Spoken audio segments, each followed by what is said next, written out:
Hi there, thank you for the opportunity to speak this evening. I'm Jayne Digby from the University of Dundee, and I'm going to talk about a study titled The Impact of Hypothetical Personalised Risk Information on Informed Choice and Intention to Undergo Colorectal Cancer Screening Colonoscopy in Scotland. So there's currently no existing evidence on the effects of personalised risk information on the uptake of colonoscopy following colorectal cancer screening. However, there is potential to use fecal hemoglobin concentration, age, sex, and other risk factors to provide people with a personalised risk of having colorectal cancer.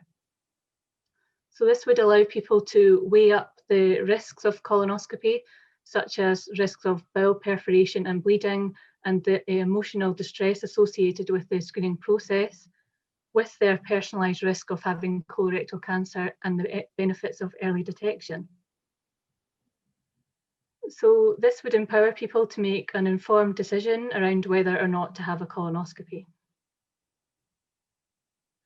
So the aims of our study were to investigate the impact of providing hypothetical personalised risk information to bowel screening participants compared to a positive or negative result letter that is currently sent out to participants taking part in screening. And also look at the potential impact of risk information on colonoscopy services.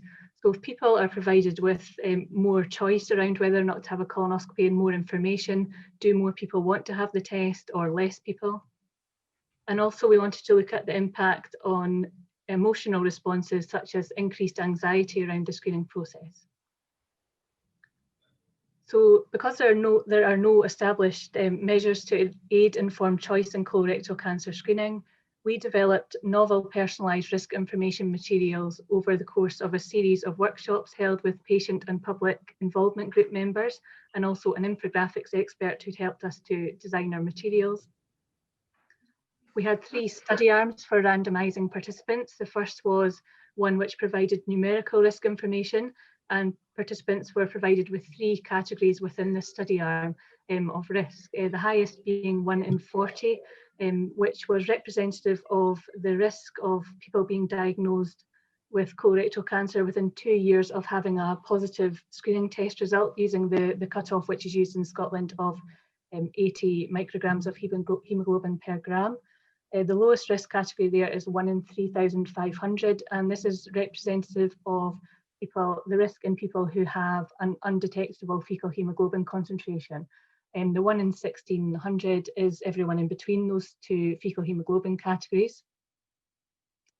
And this is an example of one of the letters, the scenario letters that we provided to people. And you can see the donut-shaped style infographic that we used. This was selected by the patient and public involvement group members as being the most appropriate and effective of the different ways that we presented to them of providing people with their risk. Inside the donut shape is some very simple text to explain people's risk of having colorectal cancer diagnosed in the subsequent 2 years, which is the screening interval. The second study arm was a categorical risk group, which provided people with categories of risk, highest, moderate and lowest risk. This time we used a traffic light style infographic where the colour of the appropriate risk category was highlighted, such as the red group for highest risk shown here, and we also had some text underneath the infographic to explain a bit more about what that risk category meant. And finally, we had the control arm, which was the positive screening result letter that's currently sent to people when they have a positive result to inform them that they will be invited for colonoscopy. So along with these scenario letters, we also provided educational booklets. So the bowel screening information leaflet, which is currently provided to everyone taking part in screening when they're invited to complete the FIT test. We also sent a colonoscopy information booklet, which was derived from the booklets which go out from the various health boards in Scotland when people are appointed for colonoscopy. And this provides some information around the risk of bowel perforation, bleeding and so on. The scenario booklets included the risk letters, which I've shown you a couple of examples of, and each of these risk scenarios were followed by a question to measure participants' intention to accept the offer of colonoscopy if they were presented with this level of risk. We also used the 2 questions from the decisional conflict, the informed subscore of the decisional conflict scale, and also a couple of Likert-style questions on planned behaviour. We had a study questionnaire which included items for knowledge questions around bowel screening and colonoscopy, also participants' attitudes towards these things, their emotional responses towards receiving the risk information materials, how easy they found the materials to understand and how acceptable they were, whether or not they'd had a previous colonoscopy, as we felt this was important around whether or not they would choose to have one again. And we also included an open-ended question for participants to provide free text around how they felt about receiving the study materials. So over 2,700 participants were invited from the Scottish Bowel Screening Programme database. And because we didn't want this to be confused with an actual screening invite, because it was all hypothetical, we excluded people who were within 6 months either side of their actual screening invite. We aimed to have 100 participants in each study arm who returned and completed the materials, and we achieved this, so we were very happy with the numbers that we got. And moving on to show you a graph here, this is the percentage of people in each study arm and in each risk category within the study arms who indicated that if they were presented with that risk of having colorectal cancer diagnosed within 2 years, would accept an offer to have a colonoscopy. Now, looking at the green bars, we can see that in all 3 risk categories, for the highest risk that was presented to people, so 1 in 40 in the numerical risk arm, highest risk in the categorical arm, and also the control arm, over 90% of people would indicate that they would intend to have a colonoscopy if presented with that level of risk. However, looking at the pink bars, we can see that even in those who were told their risk of colorectal cancer would be very low, would still intend to have a colonoscopy if it was offered to them. Now this is very significant because these people would not normally be offered colonoscopy. They would be told they had a negative test and re-invited again in 2 years' time if they were still eligible. So adequate knowledge of colorectal cancer screening and the risks and benefits of colonoscopy was found in almost all participants across all 3 study arms. All participants reported that they found the information easy to understand. A significant number in each study arm reported that they found the risk information distressing, or found the information presented to them distressing.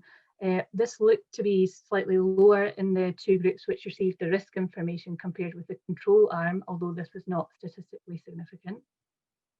There were also no significant differences found in the level of informed choice between the 3 study arms. Informed choice was determined by combining measures of whether or not participants had adequate knowledge, along with whether they had positive or negative attitudes towards screening and colonoscopy, and how this matched up with the planned behaviour which they indicated. We also had some qualitative results, so 30 participants took part in telephone interviews, including 10 from each study arm. And we also had a further 172 who completed the free text section on the study questionnaire. So we had a large number of qualitative results, and I'm going to show you some of the quotes that we had from people. So thinking back to the graph that I showed, where people in the lowest risk groups indicated that they would intend to have a colonoscopy if it was offered. Here's some reasoning behind that. So someone said, for peace of mind, even though you were low risk, you would say, let's know for certain. Someone in the numerical risk arm said, I would like to know, yes, you have bowel cancer, or no, you do not. I feel that telling me I have a 1 in 400 or 1 in 4,000 chance of getting bowel cancer is as much use to me as being told my chances of dying as a result of a car crash or being hit by a bus. There's something else to worry about. However, someone in the categorical risk study arm said, I feel if percentages of risk and recovery were given, I could have made a more informed decision.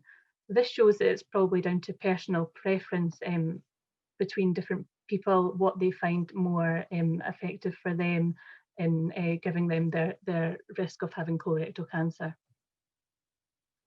There was some confusion with the categorical risk arm for some people. So someone said, I think I understand what's meant by lowest risk and highest risk, but moderate risk is more difficult. I think I'd err on the side of caution and have a colonoscopy. As someone in the categorical risk arm said, the letters would suggest that everyone, regardless of risk, will be offered a colonoscopy. However, there's not a not currently at risk group, and this should be incorporated. So this is looking at our study design, where we just put the risk information out to everybody and offered and asked them if they would have a colonoscopy if they were offered it. This would not be practical in the real world, so this was an important point to get across. We had a lot of positive results, positive feedback from people around having around being given informed choice and more information around their risk. So someone said it gave me a clear understanding. I would prefer to know as much as possible of my situation and risk level. And though I'd be concerned about any future risk of cancer, I prefer an honest approach to the situation. So the conclusions were that the lowest risk information did not adequately reassure that colonoscopy was not necessary. And applying the risk categories to our existing Scottish Bowel Screening Programme data shows that if all participants were offered an informed choice to have colonoscopy in the way that we have with this study, over 2/3 of participants would intend to have the test. This would represent an increase in the number of annual screening colonoscopies performed in Scotland from around 14,000 up to 400,000 per year. And this would clearly place an unmanageable demand on colonoscopy services, with only a very small proportion of cancers and precancers detected. However, the responses to the materials and being given an informed choice were generally very positive. Giving more information did not appear to make people more anxious, which was very reassuring. So a better approach may be to provide information to those in the lowest and moderate risk groups, along with advice that colonoscopy is not currently recommended. There's likely to be a gap between intention and behaviour, so future research would also be required to examine actual uptake. I'd like to thank my co-investigators from the University of Dundee and the University of Stirling, and also the patient and public involvement group members and our infographics expert. And just to say that the paper has now been published with BMC Medicine. I've just provided the details of that there if anyone wants to go and have a read at a later date. Thank you very much. Great, thank you so much, Jayne. And we are open for questions. And I'll say also that as long as our panelists agree that we will be posting all the materials on the WEO site later on. Maybe I could start with a question. I was curious. So, given that you stratify into 3 different groups, but only the highest group currently is being offered colonoscopy in practice. Do you think that, having the other groups, potentially offering, is that a feature, or is that a potential bug in terms of making people worried about that they are at some risk, even though they're the lowest or moderate risk? Yes, I would agree with that. Yeah, it's, I think there were a few qualitative comments where people said they didn't like the word risk at all, even when it said lowest risk. So yeah, and in real practice, it wouldn't be feasible to offer colonoscopy to these people who are at very low risk. So it was just really to find out more about this and people's reactions, and that was one of them, that they didn't like the word risk. I think that was really fascinating to have people, and also in the categorical numerical risk, saying that they probably prefer the other ones. Another question from Rob Carrison. Do you have any plans to take this research forward in terms of applying it? Not at the moment, but I think that would be the next step, to be doing a prospective study using what we found in people's reactions to, well, very positive reactions to having being given informed choice and more information. So applying this in a different way, maybe giving people information along with a more categorical recommendation that they won't be offered, but this is at the moment, but this is a risk, so that they're aware of this, might be the way forward. So there are ways we can take this forward into future research.